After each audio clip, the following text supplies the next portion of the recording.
ನೋಡಿ ಆ ವೇಶ್ಯರಿಗೆ ಆ ಋಷಿಪುತ್ರ ಬ್ರಹ್ಮಚಾರಿ ಹೇಳ್ತಾ ಇದ್ದಾನೆ, ಪೂಜೆ ಮಾಡ್ತಾ ಇದ್ದಾನೆ. ಅವರೆಲ್ಲರೂ ಕೂಡ ಅವನ ಪೂಜೆಯ ಸ್ವೀಕಾರವನ್ನು ಮಾಡ್ತಾರೆ. ಈ ಸಂದರ್ಭದಲ್ಲಿ ಆಗ ಅವರು ಅವನಿಗೆ ಸತ್ಯವನ್ನು ಹೇಳ್ತಾರೆ.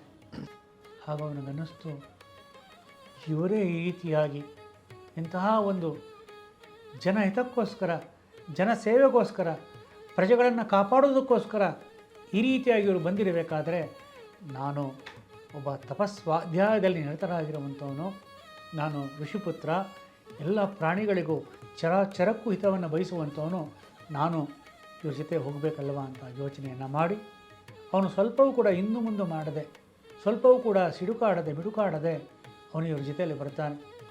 ಅದು ಇವರು ಆ ಪ್ರಜೆಗಳ ಹಿತಕ್ಕೋಸ್ಕರ, ರಾಜ್ಯದ ಹಿತಕ್ಕೋಸ್ಕರ ಇಷ್ಟೆಲ್ಲ ಒಂದು ಅಪಾಯವನ್ನು ಅವರು ಎದುರಾಕಿಕೊಂಡು ಬಂದಿದ್ದಾರಲ್ಲ, ಸ್ತ್ರೀಯರಾಗಿ ಬಂದಿದ್ದಾರಲ್ಲ, ನಾನು ಕೂಡ ಮಾಡಬೇಕಲ್ವ ಅಂತ ಅನ್ನಿಸ್ತು.